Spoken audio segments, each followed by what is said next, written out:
Okay, so left-hand one was your before. As I said, the old classic capital Y setup. Yeah. The new one now on the right-hand side, the lowercase y, yeah? So you've got the hands further forward. It's changed how your hands are on the golf club.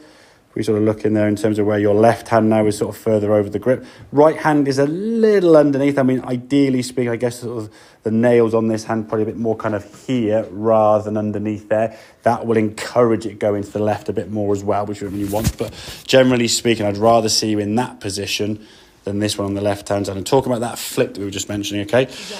In the past, you didn't really rotate, so there was not much body movement here now. So you're not sort of really turn your shoulders at all. Yeah. As you came back to the golf ball, and maybe from a sort of tennis background, because you whip the racket at the bottom, you get a bit of racket speed. Yeah. As you hit this golf ball now, and you came back into impact, if I sort of go down next frame, there's impact there. The ball's about to go. Look where your hands are back here. So they're kind of like flicking the golf ball. And if I start off with the club in the middle, but at impact, my hands are back here, that's going to hit the golf ball to the left, okay? Yeah. So that was kind of that flick that we referred to. Whereas now we can see a much better rotation in the shoulders as we go back. So your body's actually moving, you can see, yeah?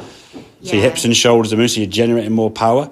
Club's gone back further. As you come back to the golf ball, there's your previous impact.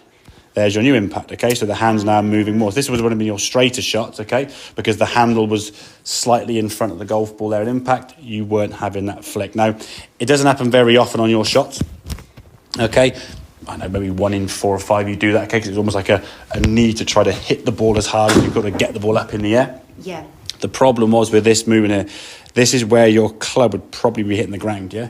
Behind the ball. Now, on a mat, you get away with it a little bit, yeah? Because the ground's quite firm, yeah? Out on the golf course, especially in the winter now, it's going to be a bit softer. Yeah. You hit the ground behind the ball, you get a face full of mud, the ball goes about 5 yards, so it's not going to be ideal. And then, of course, people get scared of the ground. And then they just start trying to miss the ground, because if hitting the ground is a bad thing, which it isn't, but if you're hitting the ground back here, it is a bad thing. So it's moving that low point, which you'll see now with that better impact. And the body just moving better. Follow through was pretty good there in terms of that finish position there. Pretty similar in terms of that movement there. Maybe a little bit further around the corner, but generally speaking, your finish position is fine.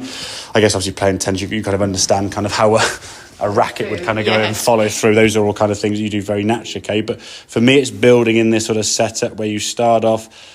I'll send the video through the other one as well, but this one you sort of start with your feet as wide as your shoulders. Ideally start with them together, okay? But you can see now we've got a nice straight line there from the shoulder down to the hands. Then you tip the shoulders down, so this hand now is going to come underneath as you come on. So when you're in the setup position there now, the right hand being underneath your left creates that kind of tilted shoulder position, which is kind of a natural position, because if my right hand being on the club lower than the left, I want my right shoulder to kind of, otherwise you've got to start bending an arm, which isn't going to make it very comfortable to try to swing a club from there. And once you've got that there, the only swing thought now at the moment is that this side of your body now, right hip, knee and shoulder, are going to start going behind your head. So you're going to rotate and move and get them going behind, as if, as I said, when I said just hand me the iPad, you sort of went, okay.